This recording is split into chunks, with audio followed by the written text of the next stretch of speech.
But we, like you said, we weren't the all only place who was having to do things like that. right. I mean, it doesn't make me feel better. No, I'm sorry.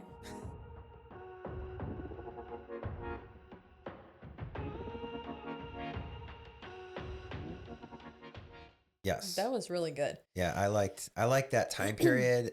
I felt like we were really like our stuff was where it needed to be. Really like elevated. really awesome. But then it wasn't like fine dining or No. like Longhorn or anything, but it was barbecue, like a barbecue restaurant. Yeah. Typical type thing. It was good. Again, though, we ran into like trying to keep waiters and waitresses. Like, yeah, it would be to the point where like sometimes I'd have to step in, right, and wait tables. Mom would have to wait tables. Right. It was, and things had changed. We actually, I think, we were doing less business because people were still not going out that much. It's so the weird COVID how thing, long people, yeah. And so that was like a reinvention right there. Like we went through the new menus. We went through, naming different things and buying. We got the dishwasher. Oh yeah, that's when we bought the Hobart. Yep. Hobart. That's the brand. Oh, is that what that is? I don't think that's a Hobart. Hobart. I'm pretty sure it is. Is it? Okay. The dishwasher and it was another reinvention. Yeah. And it was like, okay, we're going to do great. We're going to finally make it. And then like it literally didn't help as much. It didn't help. I think our sales like either didn't increase, right, they didn't, because of it. And then we still started losing people, employees, yeah, right? And people did not want to work in the restaurant industry, and I don't even think that they still do. There's a whole group of people who they don't want to work in the restaurant industry. They want to work from home. They want to do influencing. They want to be on this and that. They want to start a podcast. Right. Right.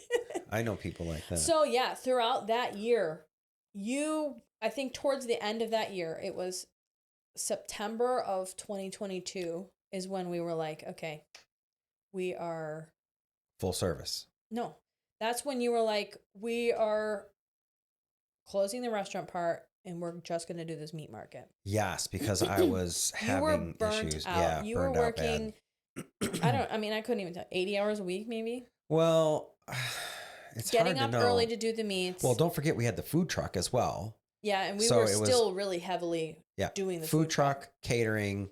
And then at that time for the 3 days, remember we were open the 3 days, Thursday, Friday, Saturday, that's a lot of times when there was the catering and the food truck. So we would have to close, like a couple times we had to close the restaurant so that we could go and do the food truck. Or a food truck. Yes. It was like you had enough people to do 2, but you had Can't do 3. all 3. Yes. That was, and I think that those things, it wasn't our fault, but those did not help the business. Yeah. All that stuff didn't help the business. Which stuff? Having to close. Dropping down to 3 days. But we, like you said, we weren't the only place who was having to do things like that. Right. It doesn't make me feel better. No, I'm sorry. Like I'm worried about my family and my business. Like other people, happening to other people doesn't help me. Yeah, it's moot. I hear you. But the other aspect. Some people say mute point. We talked about that already. Okay, this is a repeat. The catering coordinator position is another one where we have had just the hardest time retaining a good person. Right. And during that time period, though, that we're talking about is when your mom stopped working. She had to work as the catering coordinator, and like we kind of struggled because she wasn't bringing her income in, and it was like she was working at the restaurant and we were doing the 3 days, the food truck, because she was doing basically food truck and the catering. Yes, that's right. And that was a struggle. Yeah. And so she must have been contemplating going back to school around that time, is partially why we were like, okay. Well, she was going back to school, but she ended up stopping school. Right, she dropped out that one semester because of how busy it was. Yes. Yeah, it's a lot to juggle. For sure. And even though I mentioned that it seemed like our sales and stuff went down, we still were busy with customers. But when you're only so many people can do so many things, So it was very difficult to, like I said, or like you said, manage food truck, catering, and the store. Yes. And so then I ended up opening the store because we used to have an opener. I used to train an opener, and they would open for 3 months until they got tired of waking quit. up at 6 a.m. Yes, they didn't want to wake up at 5:30 to get Can there. we just detour on? Oh, we both had to clear our throats. Let me clear my throat. Why can't people get up in the morning? I feel like 100 years ago, your only choice was to get up early. Right. Like you go and work on the farm, or you go Right. your only choice was to get up early. When did people start sleeping in? We people. I don't know. It is a thing. It's you have to ask that in the interview. You have to say, okay, can you get up in the morning? And some people are like, well, kind of. And then you just know automatically that they don't. They know. Yeah. Yep. They're a closer. It is difficult. And then you get people who are desperate for a job and they'll say they can. And then you train them. And then all of a sudden, call out. I wake up and look at the cameras and there's nobody there. And then I have to jump up, put my pants on, same underwear, go to work, open the store because they didn't get up. You put your Crocs on, you slide your Crocs on and run down. I do that now, but no, but those were some really, when I look back at those times, it really depresses me about how annoying everything is when it comes to running a store, running a restaurant, people not coming in, getting up with, a heart attack to get to the store, start it up.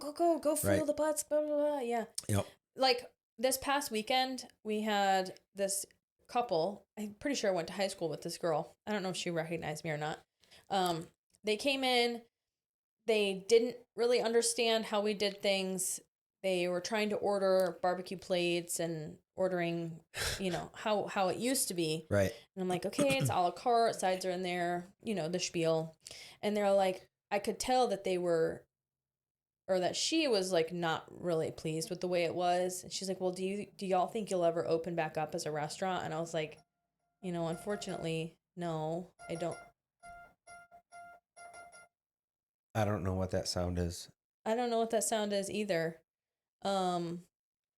Anyway, look at the road and see if there's anything weird about that. I think it was a notification on my phone. Good job.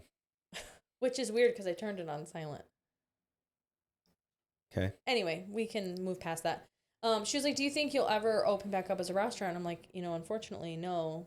I don't think that that's something we're going to do. Right. And she she wasn't happy about that. And I'm like, well, one, you clearly haven't been here in 2 years. Right. Because we've been doing this for 2 years. And second of all, like you must not understand everything that goes into operating a full-on restaurant. Right. It, like you're saying, it's a lot. And people don't know. Always ends up falling back on you. Yes. Or the manager or the owner, because no one's going to care about your business as much as you do. Right. And if you had someone who did, they would open their own restaurant. You know what I mean? Right. Like it's the people difficult. that do are running and operating their own. Right. The so the reinvention was servers. Yeah. And then that fell through mostly because we didn't even staffing. make it a year doing that. Yeah. I know. Mostly because of staffing. Yeah. And I could not do it all. And I couldn't do it all either. Right. And we struggled together. We figured it out. We tried to figure it out. And then when we dropped down to, I'm like, we'll just do catering and we'll do 1 day a week so that people can still get our good barbecue meats and whatnot. Yeah. Which looking back, I think that was a necessity, but it was also like a mistake. Not a mistake. It was like, we should have just done nothing. Even though we wanted to try to keep things going, it just made things more difficult because people didn't know what was going on. Yeah. They thought we just straight up closed. Yes. The amount of times I hear, oh, I'm glad to see y'all open back up, or, oh, I hate that you guys had to close, or, oh, I didn't realize that you guys were still open, or do you still serve barbecue? It's like, where did the wires get crossed? Don't know. I don't understand, because all we have done for the past 2 years is just promote. I feel like there's hardly any more promotion left in us. Right. Facebook, Instagram, radio, on the radio with the Maverick. We, I've made reels. We've made TikToks. We've made paid boosted ads. We talk about it every week on our weekly midweek update. Right. It's crazy. Yeah. So that when we went to 1 day a week and just catering, like you did prepping and we did catering things and. Yeah, that was September of 2022. So for that fall, we were doing just the Saturday barbecue market. Right. And we thought that was a good idea. Right. Because like, where did that come from? It came from Jen. Right. There is a place and I don't know that they really, there's a couple places in Texas and whatnot that do something similar. Right. Do you want to elaborate on that? Yeah, but the mic is going, bye. Oh, no. Is it falling off the thing? I don't know. Just hold it.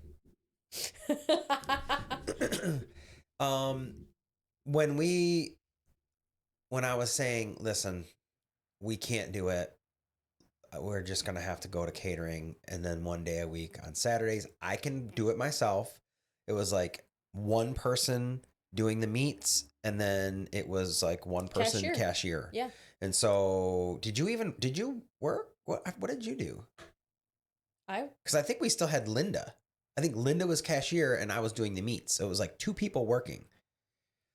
Maybe I didn't work. I don't remember not working, but I'm not sure what I was doing at that time. Yes. No, I was still making posts. I was still talking about the barbecue market. I was like on social media. I'm annoyed at that. Here's doing this. Do you want me to pause it and you can fix it? Okay. Negative. So we went from the from the fall until all through the winter, like you said. And then it must be in the winter time we had decided. I think I remember you were talking about wanting to do the coffee shop. Right. Well, we had initially talked about a coffee shop with Mike Hill. When we were doing, I think when we even still had booths, we were talking about those retail spaces down at the lofts. And I was like, it'd be so cool to open up a coffee shop down there. He wanted us to do coffee and beer. Beer and wine. Right. He wanted those ones where you have the wristband and it pours out the spout and you just go around. And we were like contemplating, we could open a coffee bar and it'd be like after hours menu and blah, blah, blah. And we talked a lot about it with him. And, I mean, it was just like, just like one of those offhand ideas that you talk about. And then Biden got elected. Yeah. We're like, it's not, we can't do it. We're not gonna. No. Well, because you guys also talked to him about moving Dickie-Do's down there. There. We were going to have Dickie-Do's, yes. And then next to it, the next thing was going to be the coffee bakery and stuff. That's a lot of money to do that. Right. People don't. Do you remember also when we were doing this transition, we were like, we'll just, that's what it was. We were also doing the commissary and we were renting out. Yes. That's right. So yeah, during the 1 day a week, people were using it as a commissary, and then I bought new equipment and we moved some stuff out. Yes. Yeah. Okay. That's when we got the convection ovens, right? Yes. And it took me a couple months of refurbishing them to get them to work. Cause that was I don't know, where did we get those? They were like 2 hours away. I don't think I went with you to get them, but I remember them being very disgusting when you brought them back. Very disgusting. So let's take another detour. Okay. Other restaurants don't take care of their stuff. You are right. People just treat their equipment like trash. Right. They don't clean it properly. They do the bare minimum maintenance. There's just in the history of owning Dickie-Do's and the restaurant and all the stuff, you've gotten a lot of equipment used or at auction. and you get it and it's just coated in grime. Yeah. And you guys, mom especially, has spent a lot of time cleaning equipment, prep coolers, pans, hot box, like just all sorts of stuff. Cleaning.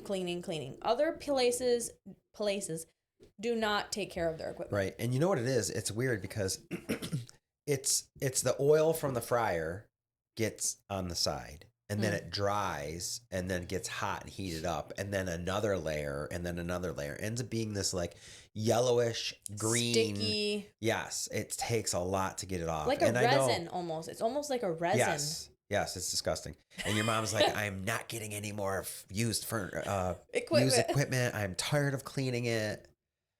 Yeah. Other places don't take care of their stuff. And then we have these processes every day. Like we clean the fryer every single night. Yeah. It would get hosed down, and our fryer looks brand new. People hated doing that. It was so easy though. It only took 10 minutes because you do it every day. It's not that bad. Yeah. Now we hardly ever use it. Yep. Anyway, circling back to the we had the commissary. We did rearrange the equipment. I think I walked by, we talked about the coffee shop, and I walked by that nook where the soda machine was, and we had that other little section where people could sit with the benches. And I was like, I wonder if we could put a little coffee shop in there. You and mom must have talked about it like before you even talked to me about it. Because I remember you approached me and you were like, me and mom are talking. We think we want to open a coffee shop. You were like, do you think we could fit a coffee shop here? And at first I was like, that is a very small space. I don't think so. Well, you didn't look at it. This was like over the phone or something. Yeah, I was trying to visualize in my head. But then one day when we were working, you walked by and went, you know what? I bet you we could. Yeah. And so we ended up planning a layout for it. And we were like, okay, well, we can open a coffee shop. There's not a coffee shop in Haw River. Right. We're on this busy intersection, which that we should have known right off the bat. Like we should have known. Right. But we just hold out so much hope for our ideas and for Haw River, and we just have too much hope. Yeah. We need a little less hope. Yeah, it was weird because the feedback that we get on all of our products is so tremendous. And we're like, how can these places that are all around the country, that they're like in the middle of nowhere? I think there's a place in like Asheville called like 12 Bones or something. It's in the middle of nowhere, and people line up to get their food and stuff. Yeah. And it's like, where are the people that like travel to go to like 12 Bones or whatever? And I heard that their barbecue's not even as good as ours, but yeah, you can't get anybody from Graham, which is like 4 miles away, to come through to Haw River to go and eat. That's a bit out of my way. Right. We never get over here. And plus the town itself doesn't do any promotion. And it's on a downswing. It's like everything, there's a lot of empty buildings. Like nobody wants to come through here, unfortunately. It stinks. Yeah. That's like the biggest thing we hear is, oh, I never get over here, or I'm never over this way. Right. And it's like, if you look at a map geographically, it's not far from anything. No, it's 6 minutes from Mebane, 4 or 5 minutes from Graham, just up the way in Burlington is just only right there. But people like their convenience. That's another post-COVID society thing, is that people have gotten so accustomed to convenience. Yep. Drive through, come out and bring it to me. Curbside, this and that. Yeah. It's sad. Yeah, I know. Very sad. But looking back, well, so basically, when we opened the coffee shop, we rebranded, we made a new name, new stuff. Your mom went through and got tons of great products for the mercantile, like the gift shop stuff. And again, great idea, great coffee, great bakery goods. Wrong location. Right. And looking back, it's like, it didn't matter what you put there. It doesn't matter what we put there. It's not going to succeed as far as like getting customers there. Yeah. Now, the building that we're in is fine if someone needs to go to work. Yeah. Right. They'll go to work there. So commissary, using it as a kitchen for bringing baked goods places, or as a catering spot, a commissary. I already said that, commissary, but you know, that location is good for that. But like, no one's coming to Haw River to bebop around. Yeah. Yeah. Unfortunately. Right. So yeah, we opened the coffee nook, or like we designed it, we sourced our machine. You were like, well, who's gonna, like, are we gonna sell baked goods? And we determined before we opened that we were gonna need to sell not just coffee. Right. And after opening, the confirmation was that you cannot just sell coffee. Right. You have to sell breakfast biscuits, bakery items, you know, specialty things, and all that. Yeah. And so I started doing the baking just because I guess that we determined it was important to us that we make our own stuff. Yes. It's better if we make our own. We always made our own stuff, basically. All of our sides are homemade. Yeah. Everything is a recipe that we honed and got so that we love it. Yeah.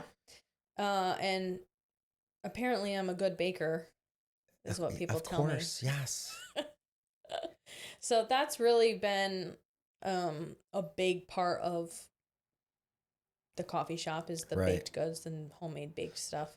The what we need to take away, even though it's all been a big kind of difficult journey, is that learning the skills to bring to someplace else.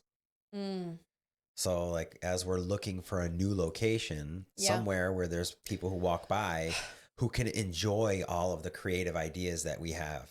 You know what building it has a new thing moving into it that I wondered if it was empty and available, but there was never any like information about it. I hope you tell me. I'm gonna just keep hyping it up. Okay. It would have been a perfect location. I'm so mad. Okay. The Alpha Diagnostics building, it was like drive-through COVID testing.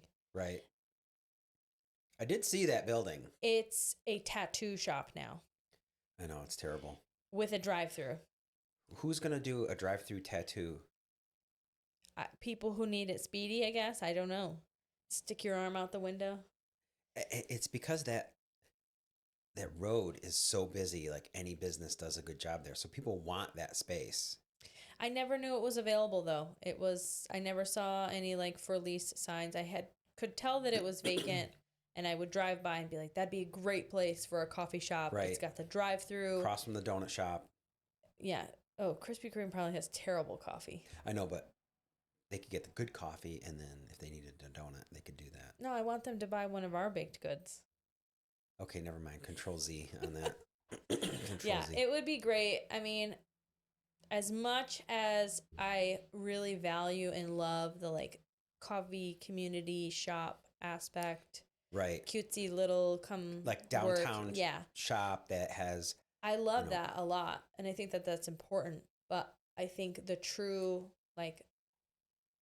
profit is going to be in the convenience factor. Right. Our struggle the last 2 years is shown that people don't appreciate as much the cutesy. Right. And I don't want to say cutesy because that sounds almost like derogatory, but like a cute place that's quaint and comfortable to go in. People don't care. They want convenience. They want to get the drive-through, or they want to run in and get the coffee, or they want someone to bring it out to them. It's unfortunate that has been lost a little bit. Yeah. I mean, I, as a mom, understand that very much. I understand how annoying it is to have to unbuckle your kids, get them out of their car seats, get them out of the car, walk them across a parking lot, bring them inside of a place. They're running around here. They have to use the bathroom. Like, if you just can order it and go through the drive-through, it's easy. Right. It's convenient. Makes your life so much easier. I know. It's just too bad. It's just, we want to make everything the best that it is. And for some people, the best is like as fast as possible. And you lose quality, I believe, a little bit with that. A little bit, probably. But we could do it. If we had a place that was busy, our quality would still be good. And that's the way we've done it all along. I mean, even when we've been busy, when we were Dickie-Do's, we still made sure that there was the best quality. And part of it was probably because we were always there. Yes. Now, one thing that I have seen in some of these coffee groups that I've been in is that, like, if your business is not succeeding if you are having to be there all the time. Ugh. Which, I mean, is very true. Like, eventually the point is to take a step back, right?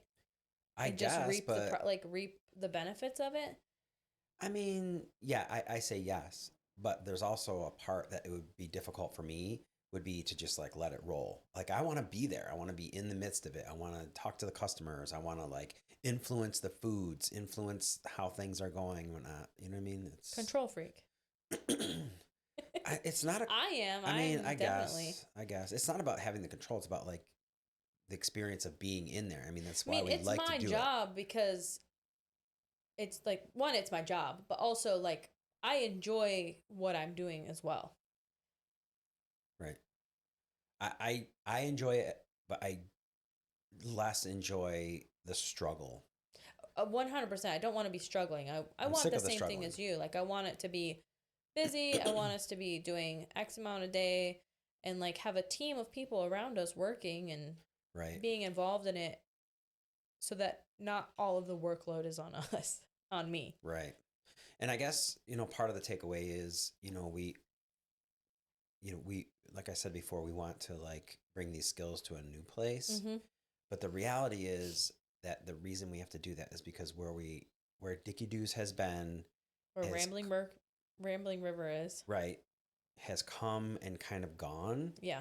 As far as people coming to the town, unless the town can do something to bolster some sort of not traffic, but they've got to have a reason to come there. And unfortunately, that's part of why we've gotten to where we are.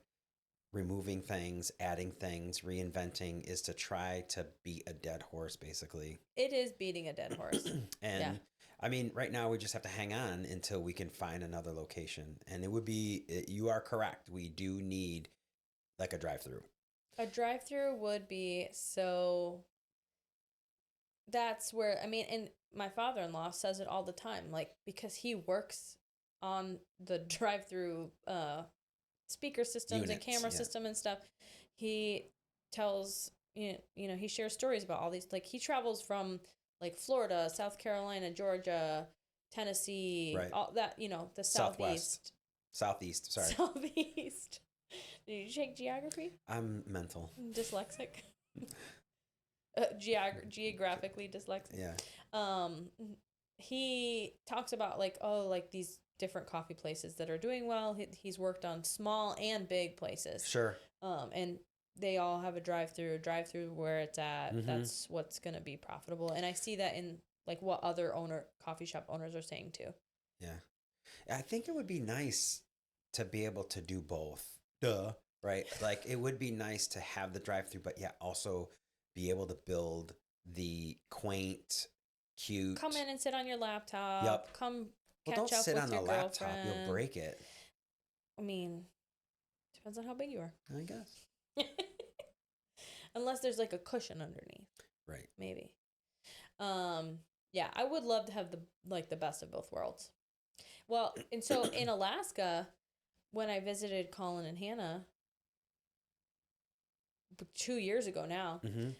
They have all these little coffee shacks that are just a drive-through. Sometimes there's a drive-through on both sides. Mm-hmm. Sometimes it's just one, but they are very prevalent. Like that is the majority of coffee shops is that it's just like this little drive-through. It's so cold. You don't want to get out of your car. Yeah. But I thought about that. I'm like, I don't know. How do you pump out that much coffee to make it make any money? I mean, you'd have to have a line. They have they would sell like other like they have bagels or muffins and stuff that are like wrapped that people take to go. But they must do well. I mean, mm-hmm. It's probably pretty low overhead. Right. Anyway, so suffice to say the drive-through is where it's at. So if we could have both, that would be perfect. So we'll keep looking. But yeah, basically, I mean, that's kind of like the story, essentially. Like where where it happened to Dickie-Do's, where did Rambling River come from? Yeah. So now people kind of have an idea. It's not the complete story, but you know what they could do is they could come in and ask us questions. You hate at the that. Mercantile. not like ask questions like, where do I order? Yeah, I don't like that. You got a barbecue sandwich? Yeah, I know. Which we do. Yeah, this is true. We just don't have like hot sides and fries and hush puppies and all that stuff. Yeah. Yeah, 2 people running a store. It's like you can't do everything. We have so many ideas. We just need somebody Customers, to back us. Yeah. I don't know. I see places empty, but they're not.